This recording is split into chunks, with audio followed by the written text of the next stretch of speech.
আসসালামু আলাইকুম। সবাই কেমন আছেন? আশা করি সবাই অনেক ভালো আছেন। আলহামদুলিল্লাহ আমিও অনেক ভালো আছি।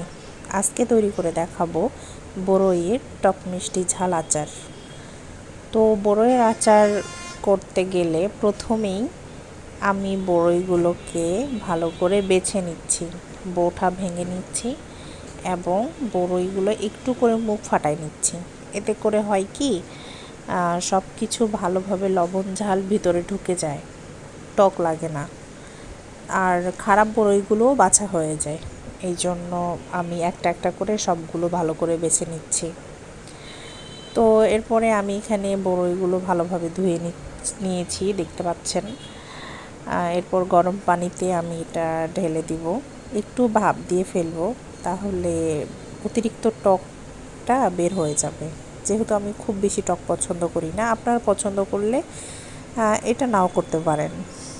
আসলে বড়ইটা অনেক টক ছিল, তাই আমি একটু ভাপ দিয়ে ফেলে দিলে এটা বের হয়ে যাবে।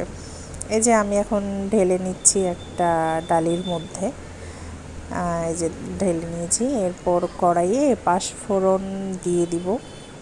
পাঁচফোড়নটা সুন্দর করে টেলে নেব, শুকনো শুকনো টেলে নেওয়ার পরে এটা এক জায়গায় উঠায় নিচ্ছি। এরপর এটা সুন্দর করে ব্লেন্ড করে নেব। আপনারা চাইলে পাটায়ও বাটতে পারেন, একদমই গুঁড়ো করে নেব। এবার এটা এক সাইডে রেখে দিয়ে কড়াইয়ে পরিমাণ মতো সরিষার তেল দিব। অবশ্যই সরিষার তেল দেওয়ার ট্রাই করবেন, কারণ আচারে সবসময় সরিষার তেলটাই ভালো লাগে। তেলের মধ্যে আমি পাঁচফোড়ন, শুকনো মরিচ দিয়ে ভেজে নিচ্ছি। এরপর দুটো তেজপাতা, দুটো এলাচ, দুটো দারুচিনি দিয়ে আরও ভালো করে ভেজে নিচ্ছি। ভেজে নেওয়ার পর আমি এর মধ্যে সিদ্ধ করে রাখা বড়ইগুলো দিয়ে দিব। এরপর আবারও ভালো করে একটু নেড়ে নেব। তেলের সঙ্গে বড়ইটা ভালোভাবে ভেজে নেওয়ার পর এখানে পরিমাণ মতো লবণ এবং গুঁড়ো মরিচ দিয়ে দিব।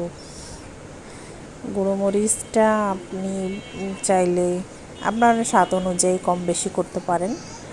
আমার মরিচ অনেক ঝাল, তাই আমি 2 চামচ দিলাম।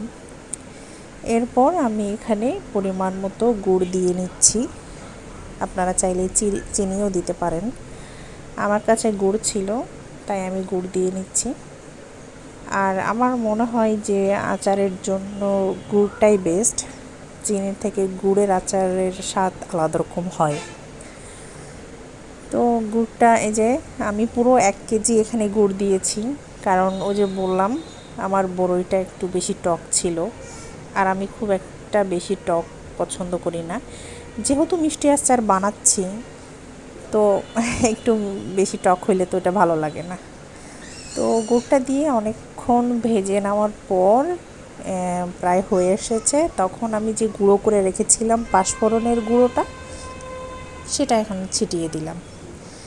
তো মোটামুটি আমার আচার কিন্তু তৈরি হয়ে গেছে। আপনারা দেখতে পাচ্ছেন কালারও অনেকটা সুন্দর হয়েছে, মাশাআল্লাহ। তো এভাবে বানাইলে আচার অনেকটা মজা হয়, অনেক টেস্টি হয়। আপনারা আমার ভিডিও দেখে একবার ট্রাই করবেন, পরে অবশ্যই আমাকে কমেন্টে জানাবেন।